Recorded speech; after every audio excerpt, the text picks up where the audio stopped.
Hello and welcome to Keto Life Support. This is Kim Howerton. How you doing? Just a little intro today because I have a request. This podcast has been, thus far, a real labor of love, and we have loved doing it, and we hope that you love listening. And to continue the podcast, we could use a little bit of help. So I have two things, actually, we need help with. The first is financial. If you get benefit from this podcast and you'd like to contribute $1 or $2 a month or more, there is a way to do that. If you go to ketolifesupport.com, there will be a Patreon link to my Patreon page, The Ketonist, where you can just give us a little tip, or you can sign up for a larger amount where you get benefit back beyond just knowing that you're a good person. And you're a good person whether you give us money or not, I promise.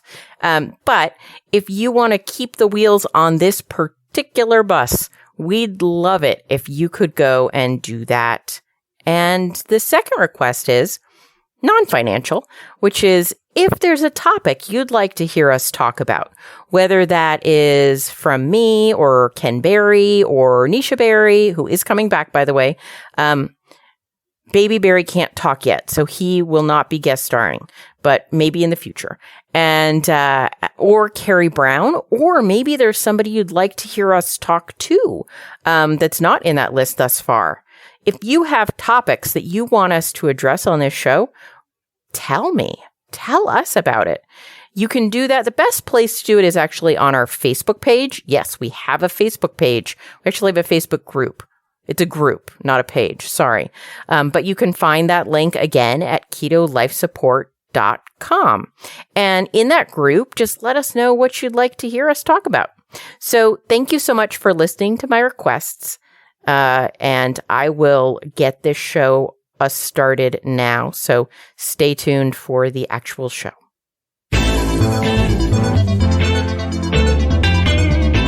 Hi, welcome to Keto Life Support, where we make your keto life sustainable, fun, and low stress.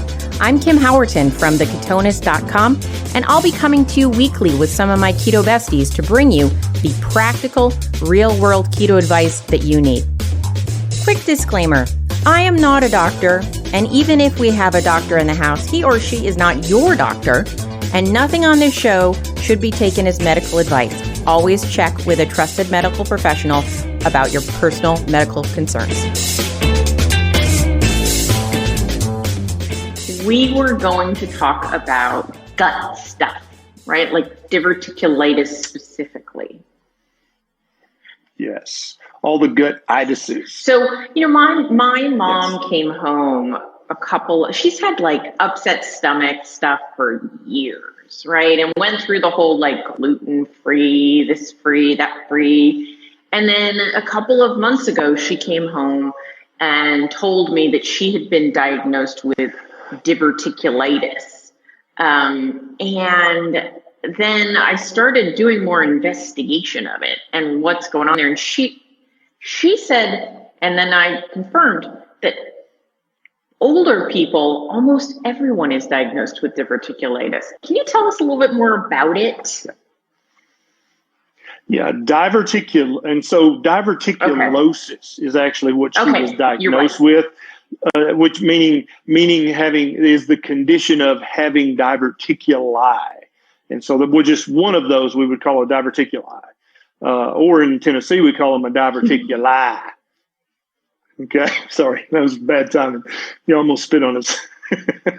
So what it is it's a little outpouching in the wall of the colon, and it's almost always down in the lower part of the colon, the sigmoid or the rectum areas where these outpouchings are, and it's like a blind pocket that develops. And for many years, we thought in medicine that it was from chronic constipation and straining that you would just kind of bulge out, almost like a hernia, right? But now the research is showing that's definitely not the case at all.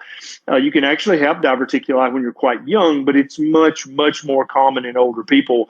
And probably after a certain age, 55, 60, 65, almost everybody has at least one diverticuli or the condition of diverticulosis. It doesn't have to be dangerous. It does not increase your risk of colon cancer. It just means you have these outpouchings. But the problem is it freaks doctors out and they start to give ignorant advice, right? And this is actually one of the chapters in my book, Lies My Doctor Told Me, is that if you have diverticuli or diverticulosis, you should avoid nuts and seeds because they will get trapped in these little pockets and then you'll have inflammation or infection and have diverticulitis, right? And the research shows without doubt this is absolutely not true at all. And I know there's at least one person watching right now going, wait, what? So I can eat nuts and seeds? Yeah. There's a huge study done. It was published in JAMA, actually, and there's a link to it in the book, that the more nuts and seeds you eat, the less likely you are to have flare-ups of your diverticulosis, which would be diverticulitis. The things that cause flare-ups are being obese, smoking, and eating processed foods that come in cardboard boxes. Those are really the three big things that cause diverticulitis. So osis is the condition of having pockets, and itis is when they're infected?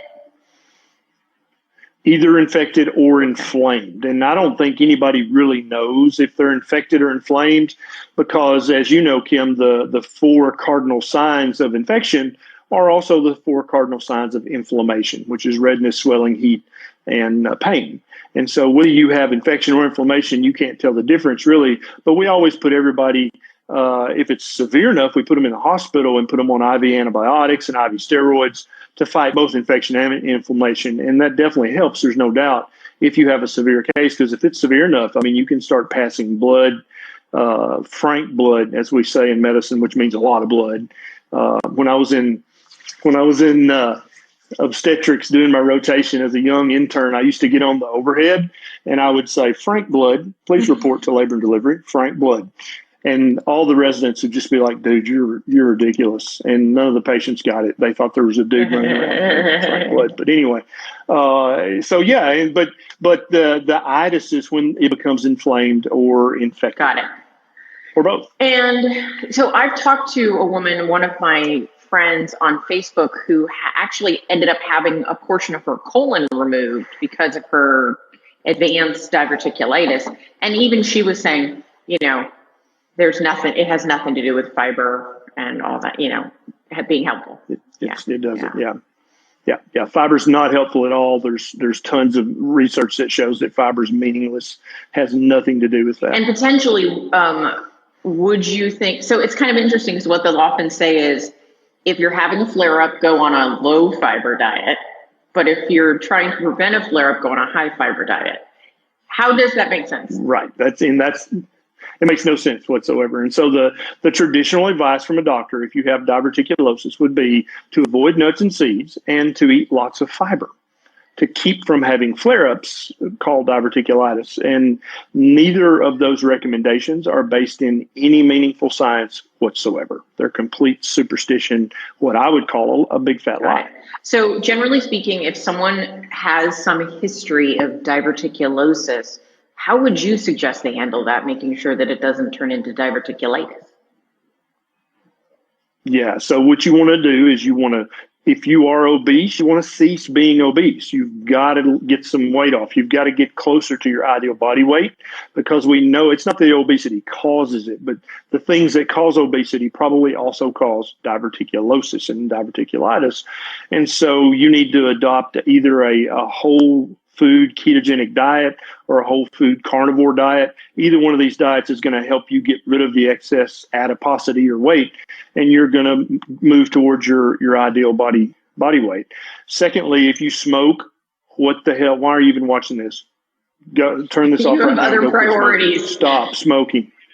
What are you doing? Yeah, nothing we say tonight is going to help you if you smoke. Stop smoking. Come on. Okay. So, but there's so many people in the ketogenic community who they're out on a smoke break, and you're like, what? How? Anyway, don't get me started. But yeah, you got to stop smoking. You got to stop the processed foods that come in cardboard boxes. All that crap, it just causes inflammation in your gut. And if you already have a diverticuli, right? If you have diverticulosis, then all you need is a little inflammation, and that turns into diverticulitis. And so you got to avoid the inflammatory processed crap. For some people, that's any liquid dairy whatsoever. For some people, that's any nuts whatsoever. Not because the nuts get trapped in there like the old doctors thought, but because some people get gut inflammation from nuts. And so it's not that seeds and nuts cause it, but they may cause inflammation, which would indirectly lead to it. But a real whole food ketogenic diet or a carnivore diet is going to be the diet that's going to move you as far from possible from having a flare-up of diverticulitis. Now, you'll always have the diverticuli. You'll have the little pouches. But if they're quiet, if they're senescent, you don't care. They're just there, right? It's just like having a mole on your arm. You don't care about that unless it starts to bleed and change colors and grow. Then you care. Same goes for the diverticuli. You don't care unless they get inflamed. Okay, got it. So someone just asked if secondhand smoke is a problem. Yes, it is. 100% a problem. If any of you guys listening are worried about your health, and you have a partner who smokes or a family member who smokes, tell them Dr. Berry said, you cannot smoke in this house and you cannot smoke in my car. If you want to smoke, you go out in the yard. Yeah. Yeah. If you love me, you will not poison me with your cigarette smoke. And that goes double if you have children in your house.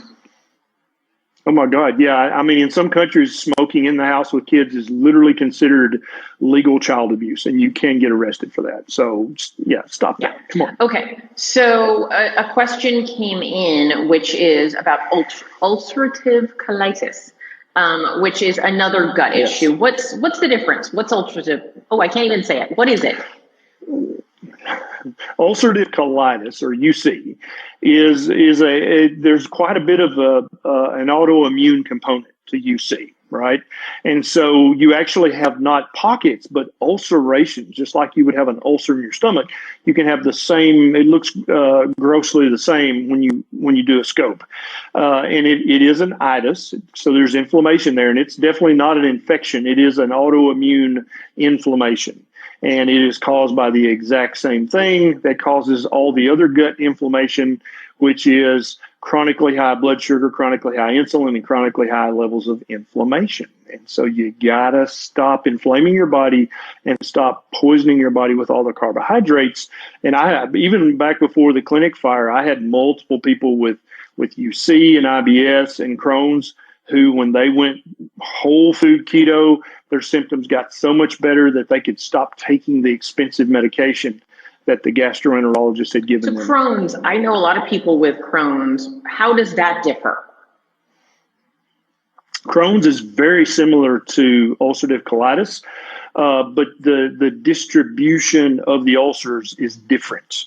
And so you can actually have Crohn's anywhere from your lips to the other end, whereas ulcerative colitis is just in the colon itself.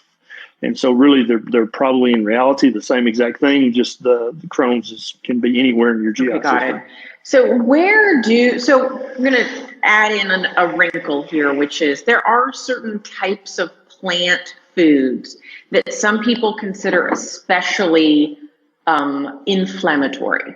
Lectins, nightshades, and those sorts of things. Yes. What's your feeling on those with these kinds of gut conditions? Yeah, and so my current advice, if I'm working on getting some office space opened up in Nashville right now, but when I'm seeing patients, again, my advice will be if you have UC, if you have Crohn's, if you have diverticulosis, if you have irritable bowel, you should go on a 100% carnivore diet for a month or two, calm your gut down completely, and then you can literally start adding back in one food at a time. Add back in some broccoli, see what happens. Add back in, and if you have bloating, if you have pain, if you have any of your symptoms start to return, mark that food off the list, wait a week, and then add another food. And so I think that by far is the most common sense way of dealing with this, because then you'll come up with a list of 100 or 200 foods you can eat, no symptoms. And there you go. That's your diet. Enjoy that. But it's for some people, they can eat spinach fine. They can eat nuts fine. They don't have any problem with that. but the nightshades will blow their colon up, right? And it goes, and then for other people, vice versa. Nuts is what causes the flare up, and they can, whatever. And then for some people, it's dairy. The protein in dairy will really flare their gut up, and they can eat nuts all day long. And so it's really impossible to tell because we're all mosaics of different DNA that we've inherited from all of our ancestors, right? And so for me, the inflammation might show up in my left knee. For you, it might show up in your lower sigmoid colon. You just don't know. But ulcerative colitis and Crohn's, they're not a joke. And diverticulitis is not funny at all. And so a lot of people say, well, isn't that diet too restrictive? I'll tell you what's restrictive is being in the hospital on IV steroids because you've had a flare-up of one of these. That's what's restrictive. Yeah. And so, if you value your health and your freedom and your ability to, go to the mall without shitting your pants and it, being bloody, then you got to fix your diet because it's your body telling you, honey, stop eating that Right, absolutely. stuff. And I totally second what you're saying in terms of doing an elimination diet by taking kind of raising the field, like going down to just a carnivore diet and a very limited one potentially for a month or two, so that you can then add back things in, because when you go in the opposite direction, a lot of people will do an elimination diet where they'll like just take out 5 or 6 foods maybe, but still include everything else. Right. That tends not to help you diagnose anything. Oh, absolutely. And so let's talk about an example. So I've had so many people say, well, I've got irritable bowel or Crohn's or whatever. And I went gluten-free. What they'll say is I've changed my diet and it didn't help a bit. Well, first of all, that doesn't tell me anything, right? That tells me literally nothing about what they actually changed. Typically, what it means is they stopped drinking milk and they went gluten-free. Now, for some people, that will make a miraculous difference, like I alluded to earlier, right? For other people, that won't help a damn bit. It depends on what the problem is. And so you could literally go paleo and eliminate all grains and all sugars. But if it's the nightshades that are causing your inflammation, you're going to be like, I can't tell any difference. It's just as bad. See, diet didn't help. I'm going to go back to eating the standard American diet. And so then you continue suffering, thinking that you really did a meaningful intervention for yourself and it didn't work. And so you give up and just say, well, fine, give me the pizza and donuts.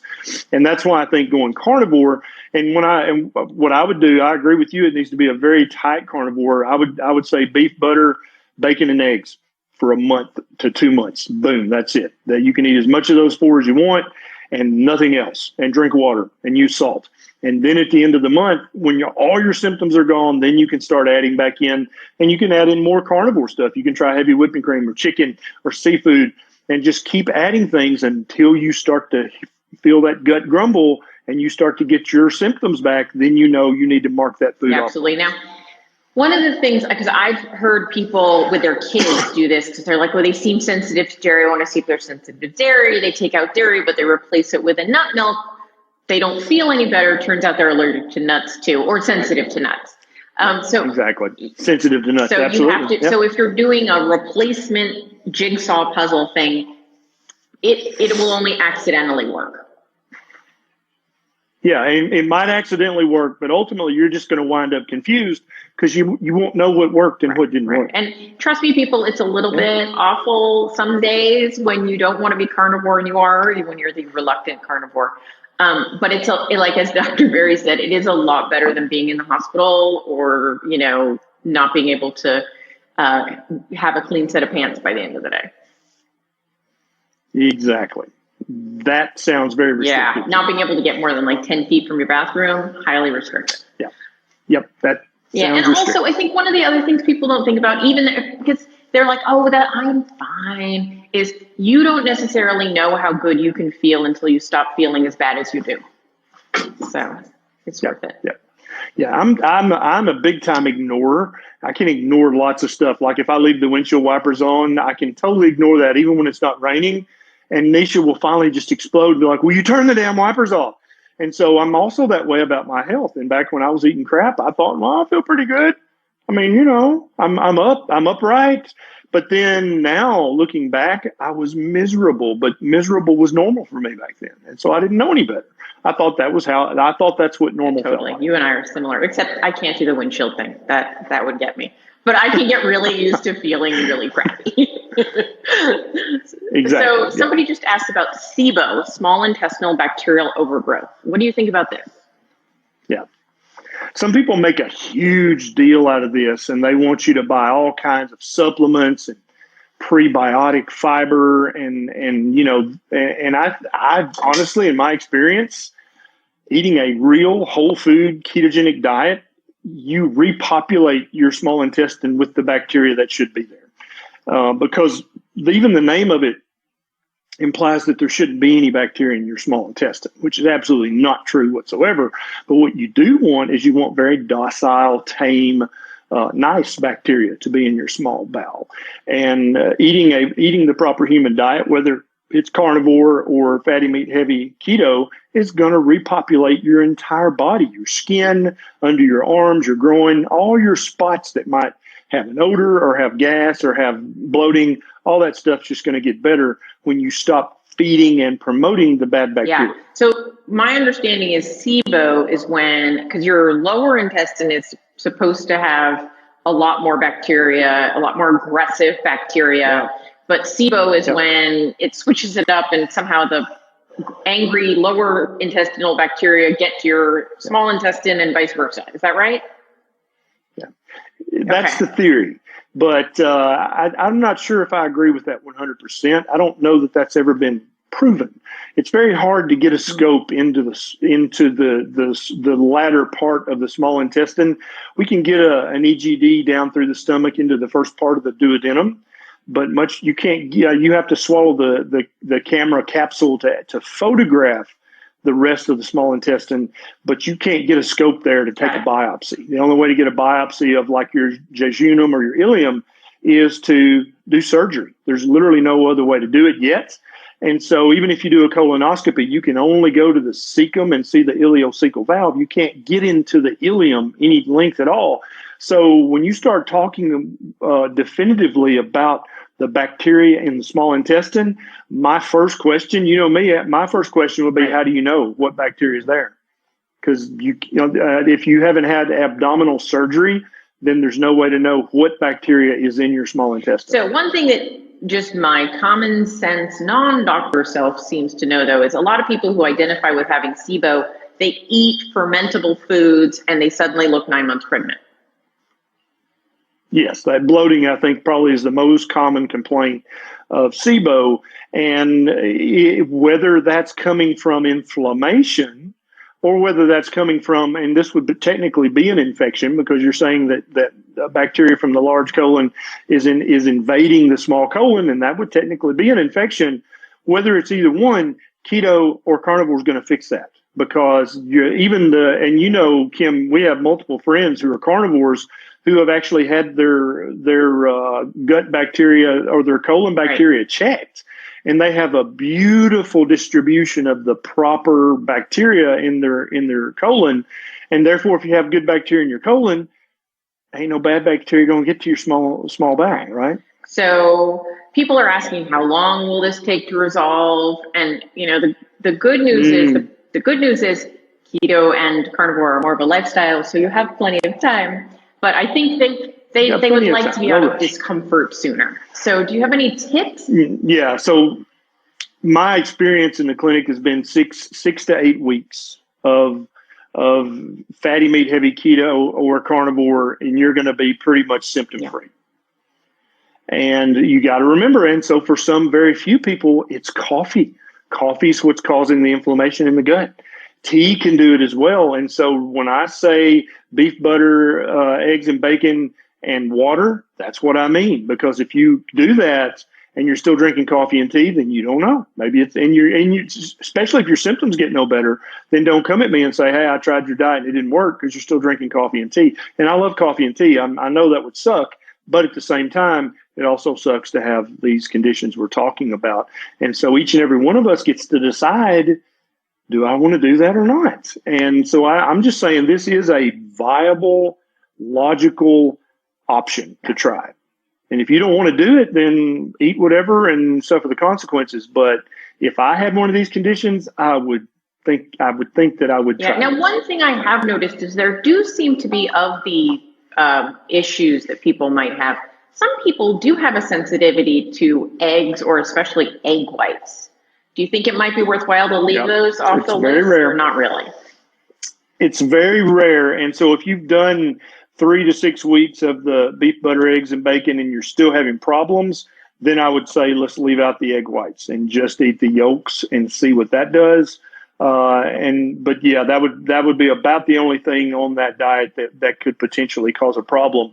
And I'll tell you, Kim, I would predict if you had removed all those foods, even if you were in the past sensitive to egg whites, you would no longer be sensitive to the egg whites. So many people think that these food sensitivities are permanent, and they're not permanent. They're not necessarily permanent. When your immune system calms down and stops being pissed off at the world, it tends to stop reacting to things that it used to react to. For example, back when I was eating crap, if I got within 100 yards of ragweed or cat dander, I would be this for 2 weeks, right? And now I could lay in a field of ragweed and pet dirty cats all day long, and I might sneeze one time.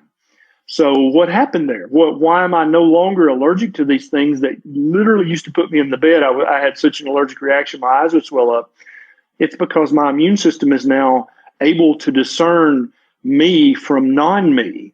And I think so many times, especially when people are allergic to tree nuts, when they're allergic to things that are like completely ancestral, that's usually what's going on. And once they get all the inflammatory crap out of their diet, their immune system over the course of a month to 3 months will calm down, and they can reintroduce those foods, and they no longer are troubled with them. Got it. Someone asked about eczema and coffee. Eczema is another thing that's going to be inflammatory related. Yep. I just posted a YouTube video about eczema on my channel just the other day. And coffee and tea are very rare causes of eczema, but for some people, they can be the trigger. And so I've got 7 tips on, if you have eczema, things that you can get out of your system to see if your eczema won't just virtually go away. But for some people, eczema is a different manifestation of UC, or irritable bowel. Basically, instead of me getting knee arthritis, they have a flare-up of psoriasis when they eat something they shouldn't, or eczema. And so there is a small genetic predisposition to having psoriasis, right? But your genes might load the gun, but only your diet can pull the trigger. And so once you've gotten the diet correct, your genes don't matter that much anymore. You'll always have that predisposition. If you go back to eating crap or smoking crack or drinking alcohol, you might have a flare-up. But if you behave yourself, then your genes are going to quiet down. So would you say, by the way, this is a good time for me to say that I am not a doctor, and Dr. Berry is not your doctor. So anything we're saying here is not medical advice, but simply something you could take to your doctor for a discussion. Okay. Yes. So somebody asked about sinusitis. So sinusitis, maybe. I'm guessing, does everything that ends in itis potentially kind of have a similar issue here? Are you starting to see a pattern here? Yeah. Every single itis, if it ends in itis, then it's either caused by inflammation or infection, right? And so the inflammation can be autoimmune in nature, or it can just be immune, and it can just be your body reacting to an outside thing, but still reacting inappropriately, right? And so, when you lower the levels of chronic inflammation in your body, and when you give your immune system time to take a breath and not have to be constantly fighting things because your immune system is so confused, then all of the itises tend to get better. And I used to have severe sinusitis all the time, as I talked about earlier. It was terrible. I mean, I was snotty 20 days out of the month. And for me, it was dairy and grains. And when I got those out of my diet, that just went away. And I could go into a 100-year-old barn and pitchfork 80-year-old hay all day long, and I might sneeze one time. Whereas before, just saying that sentence, I would have to go take a Zyrtec just from the thought of that. Yeah. So somebody's asking about seasonal allergies, which is kind of what you're describing. Mm-hmm. Yes. And so seasonal allergies, so that is allergic rhinitis, That's the technical term for that, right? So back to the itis again. I used to have during the spring and fall. I mean, when I was in kindergarten, the kindergarten teacher would rake up this huge pile of leaves. I was not allowed to jump in the leaves because I would have the thing. And so I did not get to do that. Now I could sleep in leaves every night and I would have no problems at all. And it's not because I grew out of that. It's because I fixed my diet. So my immune system used to react to the mold or the pollen or the spores or whatever was in the leaves. Now it realizes, oh yeah, it still recognizes that stuff. My immune system's still just as strong, but it's not confused. It's like, yeah, there's pollen there, but so what? It's not a big deal. And so I might sneeze one time. Whereas before I would sneeze 500 times and have to take a round of steroids so that I could see out of my swollen eyelids. Terrible. I'm sorry. It was really not fun. You imagine the kindergarten having to sit there, not jump in the leaves. Poor Dr. B. Yeah. Poor Kenny. I know. You weren't Dr. B then. Yes. Thank you. I thought I was, sure, yeah. but no, I wasn't. Yeah, I played doctor even in kindergarten, but we'll talk about that on another line. So I have a family member that actually gets that sinusitis so bad that they start growing mold in their sinuses. Mm-hmm. Yeah. Yep. And it's because the lining of the sinuses are so swollen and so boggy that basically the tissue is so thick that the immune system can't get all the way to the surface anymore, because mold should never grow in there. That should not even be possible. But it's just like people who have severe edema on their feet and on their shins. A lot of the nutrition that gets to the skin of your shin is from diffusion. And so there's not like there's a direct blood supply. And that's why when you whack your shin, it takes 2 or 3 weeks for that to heal instead of just, a few days, like if you whack something that had a good blood supply. But when you have a lot of edema, and so you can imagine the edema inside your sinuses, the wall getting thicker and thicker. When you have enough edema in your leg, you'll start to have surface infections of fungus and candida and stuff and staph that should never, ever be able to get a toehold there. But it can, because your skin is so boggy from the inflammation that your immune system can't get all the way to the surface anymore to fight infection. And so you'll get dumb infections on swollen skin like that you should never get. And the same goes for inside your sinuses as well. Yeah. So one thing I do want to clarify or point out or say that we hadn't really said is some people do have autoimmune conditions that will continue even if they are keto, carnivore, are doing everything right, standing on their head for the right number of minutes a day, like everything right. However, in most cases, they'll be living probably the best version of their health on these ways. Exactly. Yeah, any immune or autoimmune condition is going to flare up less often. And when it does flare up, it's going to be less severe. You'll still have the conditions and the predispositions that you had. You just won't have the severe debilitating flares that you once had. Keto is not going to fix your DNA, but it will make your DNA much less important because of the epigenetic thing that we've talked about on other live videos. When you flip those switches in the right direction, it tends to make the actual DNA not that big of a deal anymore, even if it has coded for something that's not nice. Absolutely. So let's take a few questions. Why don't we? So if you have a question, you can write it in. And I have one that somebody asked, so we can start with this one, which is a question Nisha told us to answer months ago and we keep forgetting. So it's a good one. Okay. Should you worry about gluconeogenesis on carnivore? That's a great question. So our liver has this ability to make glucose at a second's notice. There are cells in your body that don't have mitochondria and they don't have a nucleus. And so they cannot make their own energy. And a good example of this is red blood cells. They have to have glucose in order to function properly. And that's okay. And it's okay that your liver makes glucose. This is not a bad thing. Gluconeogenesis is not your enemy. So if you're not eating sugar, and let me just say this in case someone watching doesn't know, all carbohydrates break down ultimately into sugar, all of them, whether it's the carbs in a jelly donut or the carbs in raw, non-GMO broccoli. All carbs break down into sugar, the end. There's no exception to that. And so if you're not eating any carbs, then your liver is just going to effortlessly make glucose for your red blood cells.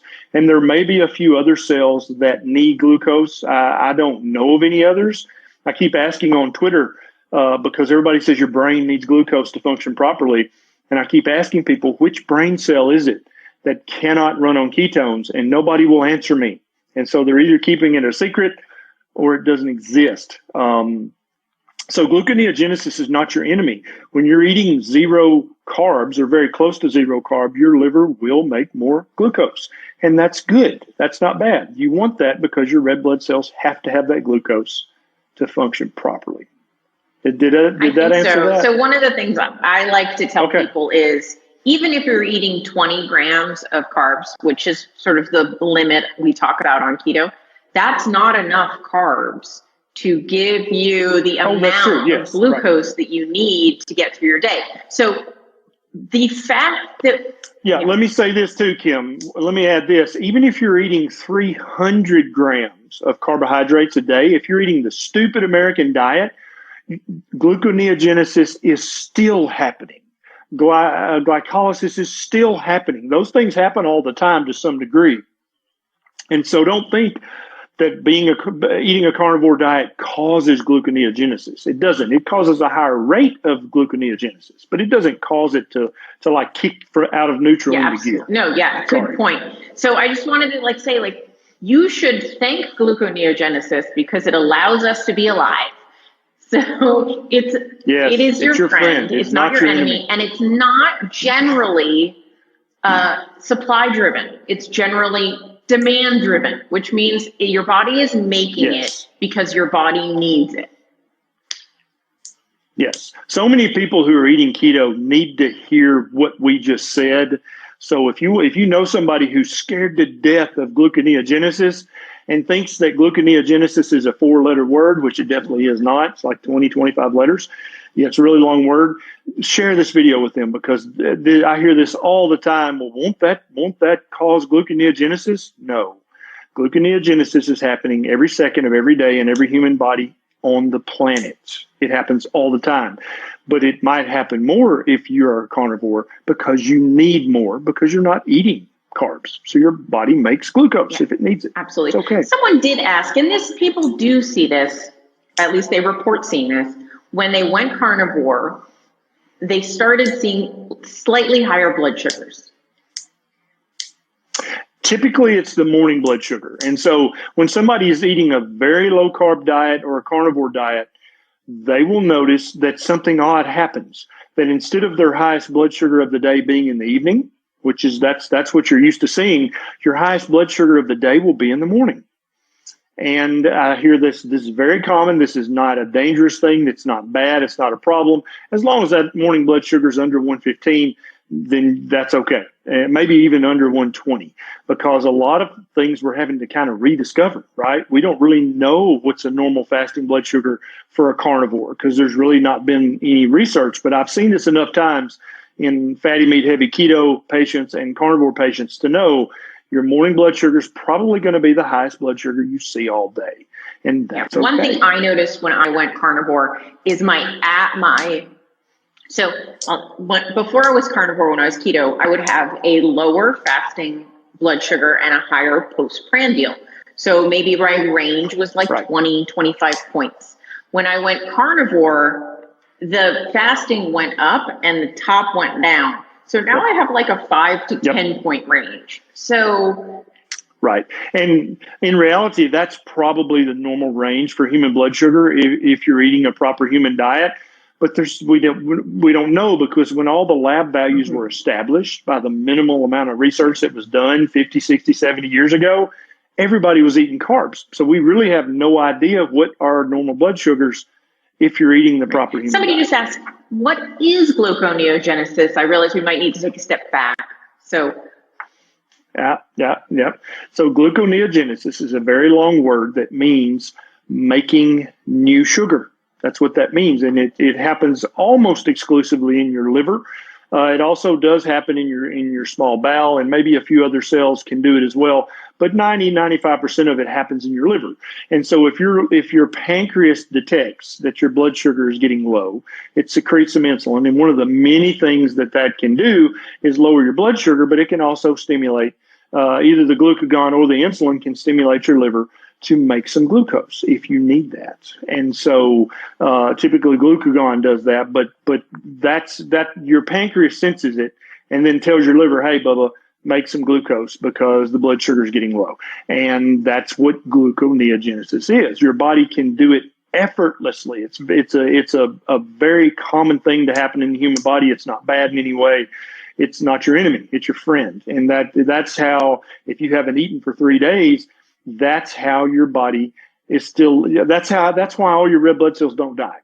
It's because your liver makes glucose, so your red blood cells can eat that glucose for fuel and keep on trucking and carrying oxygen to all the parts of your body. So someone has asked about kidney disease and protein. Yes. I think I've got a YouTube video about that, but just to quickly sum it up, protein is good for your kidneys. Everybody repeat after me. Protein is good for my kidneys. Protein is not bad for my kidneys. It is good for my kidneys. All doctors and healthcare providers watching this, please repeat after me. Protein is not bad for kidneys. Okay? You can actually Google protein kidney myth, and there are hundreds and hundreds of blog posts written by doctors and other healthcare providers. And they're all saying, I'm not real sure where this protein is bad for your kidneys myth started. But when you look at the research, it's non-existent. There is no research whatsoever that shows that eating even a very, very high protein diet hurts your kidneys in any way. Okay. And I think looking at it, just knowing human nature, what happens is when you have kidney damage, one of the things that starts to leak out of your kidneys and wind up in your urine is protein that otherwise would not be in your urine if you have kidney damage, right? So if you have chronic kidney disease, stage 1, 2, 3, or 4, one of the ways we measure how bad it is how much protein you're spilling into your urine, because protein is a very energy intensive molecule to make. You don't want to just be peeing that out. You want to recycle that and save it.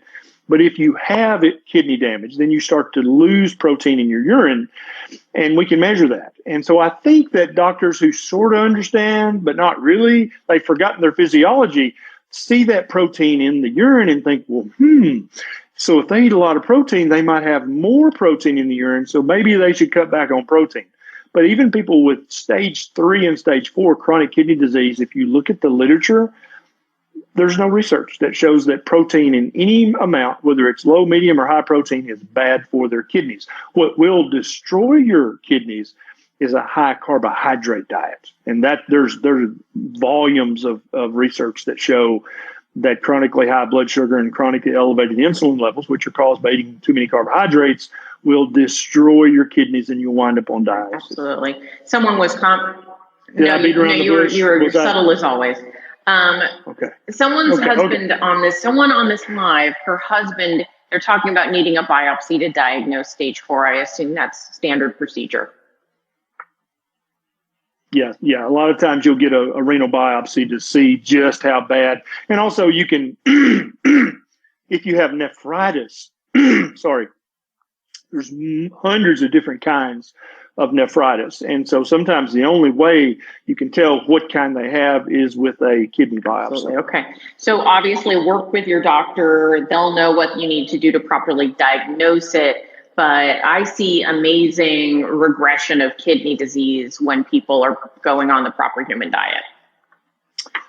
Absolutely. I've seen people with stage 3 chronic kidney disease reverse it all the way back to stage 1. And if you had told me that, Kim Howerton, back in 2004, hey, you can reverse that, I'd be like, you're right there with diabetes, that's impossible. Right. Yeah, that's impossible. You cannot reverse chronic kidney disease. But now I stand corrected. You sure enough can. I've seen it multiple times. Okay, let me look. Maybe not all the way. But improvement. Right. Maybe not completely, but you can improve. Okay. Well, you've got all the medical professionals that are watching saying that protein is good for your kidneys. Good. Thank you. They were cheating after you. Okay. Yes. Yeah. Thank you. So Bridget has asked, are keto pills necessary? No, they're not. Bridget is a newbie to keto. And so in order to do keto or carnivore properly, you do not need to buy a single pill. You do not need any powders, any drinks, any capsules. And I've had multiple people come to me at the clinic before the fire and say, hey, this keto is not working for me. And I'm like, well, what'd you have for breakfast? And they're like, well, I had oatmeal. And I'm like, well, that's not keto. And they're like, yeah, but I took my keto capsules afterwards. I'm like, honey, no. That's what we say in the South when you just said something real dumb. Honey, no. Okay. So you don't, though if you bought the keto capsules, you've been sold some crap. So you've paid some stupid tax, as Dave Ramsey would say, my neighbor up the road. You paid stupid tax because you didn't know better. And don't sweat it. Don't get upset. Just throw it in the garbage and realize that the proper human diet is made up of real whole food. That's what keto is. That's what carnivore is. You don't need to buy a single thing that has the name keto in it in order to do keto. Yeah, properly. I mean, pretty much the only supplemental things that I think everyone needs is some good salt, and maybe some keto chow drops or some electrolyte drops for helping with keto flu symptoms. If you don't eat a lot of seafood, you might need some iodine. Yes, 100% agree. And a lot of people, I've had a couple of people say, well, why do you need magnesium and potassium on keto? I mean, I never heard of that until I went keto. Now I need it. I mean, is keto deficient in that? The answer is that all the food that we eat now, both plant and animal, has about 70% less minerals and electrolytes than it had even 50 years ago because of all the monocropping and all the bad farming techniques that farmers have been taught that's okay to do. We have depleted the soil of magnesium and potassium and calcium and iodine, and we're not replacing it. And so food, broccoli of today has 70% less potassium and magnesium in it as it would have had even 50 years ago. And so the problem is everybody's problem, not just people who eat keto or carnivore. Typically, we're just more aware of these things. And so we know to replace that. People eating the standard American diet are just as depleted in magnesium and potassium, if not more, but they feel so crappy every day, they don't know there's a problem. They just think, oh, I guess I'm just old. When they're 41 and they're like, I'm just old. I don't know. I have leg cramps. Right. And the sort of the sodium, potassium, magnesium, calcium interrelationship become more obvious after you've been keto because you're no longer quite such a sodium sponge. Right. You don't hold as much sodium. You don't hold as much fluid. And therefore, you tend to pee out more magnesium and potassium. And it's not at all that keto causes deficiencies in these things. It's just that it basically uncovers the existing deficiency that was hidden by all the other suffering that you used absolutely. to do. So everyone in your family is magnesium deficient. You were magnesium deficient before you started keto. Exactly. Yeah. Exactly. You were just so inflamed and miserable, you had no idea. Let me see if we have one final question before we close it out. Sure.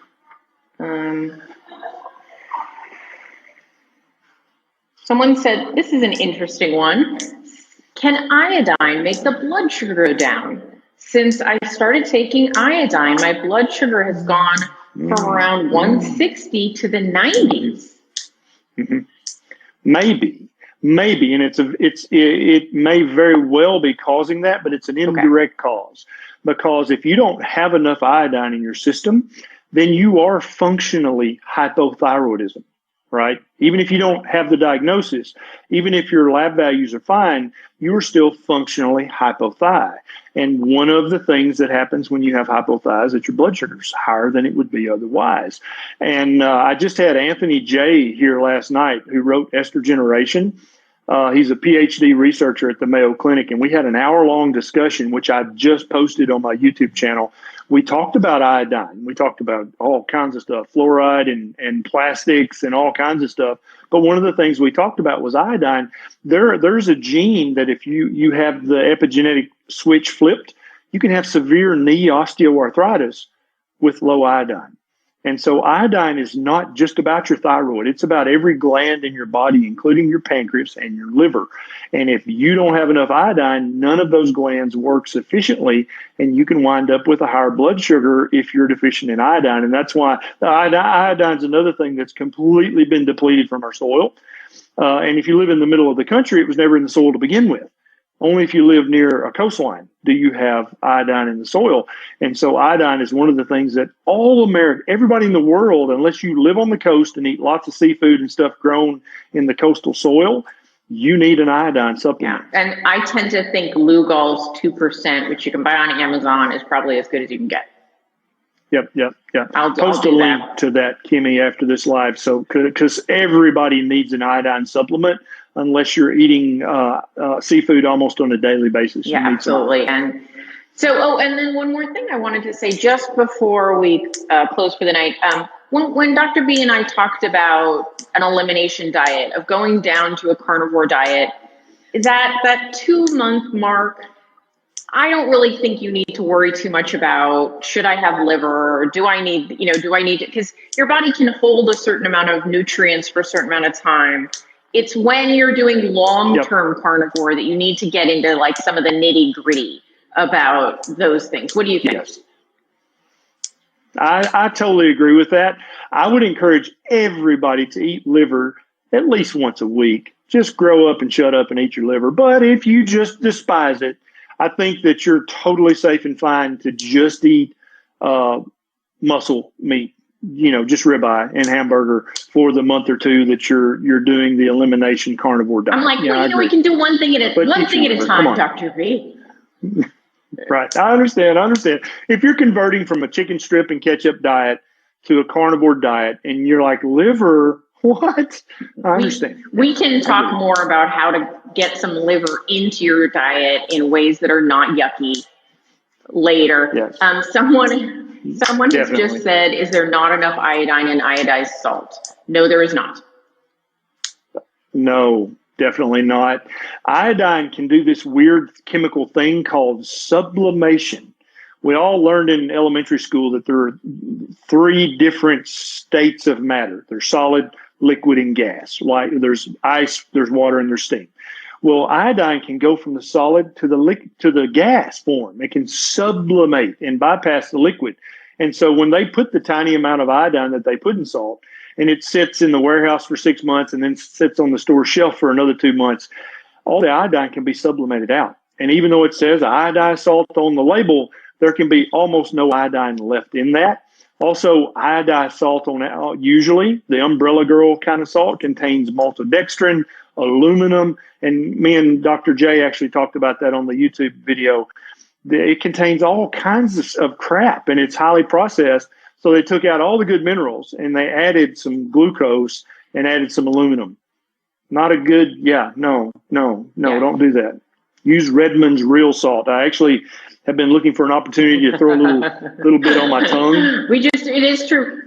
Because it gives me wings. If you spend any time with a keto person, they're just occasionally throwing some Redmond's salt in their mouth. And it's totally normal behavior, we promise. And now even Redmond's is, in my opinion, the best salt you can get in the United States. It doesn't have any iodine because iodine doesn't naturally occur in salt. The federal government started making salt manufacturers put it in salt back around the World War I time, because every young guy that they tried to recruit for service from the middle part of the United States where there's no coast, they all had a Gorder. And back then a Gorder would get you a 4F classification, which meant they couldn't draft you. So you got out of the draft, and you can't fight a war if you can't draft guys, right? And so they decided to put iodine in the salt because everybody loves salt and everybody eats salt. Back then, nobody was afraid of it, and that got rid of the Gorder. And so that's why we even started to put iodine in salt. Anyway, in real natural salt, there's almost no iodine, natural. Now, if you eat a lot of oysters, you're getting a good amount of iodine, right? Yes, definitely. If you any seafood that's actually raised in the sea, and you guys may or may not know that things like tilapia are farmed in China in basically sewer water. And so if you think that's seafood, no. You need to be eating things that's sewer food. You need to be eating things that literally were wild caught in the ocean. They're going to be full of iodine naturally. Okay. So thank you. This was awesome. We covered a few very important topics. Yeah. Thank you so much for joining us on Keto Life Support. If you'd like more, you can join our friendly Facebook group, Keto Life Support. Can't find it? Go to ketolifesupport.com. If you ever want to suggest a topic for discussion, that would be the place to do it. We'd really, really appreciate it if you would go to your podcast app and subscribe, because that's awesome. And what would be super awesome is if you'd be so kind as to write a review for us. Though we would love it if that review was awesome, just writing a review is all we ask. So have a fabulous keto week, and we'll see you next time.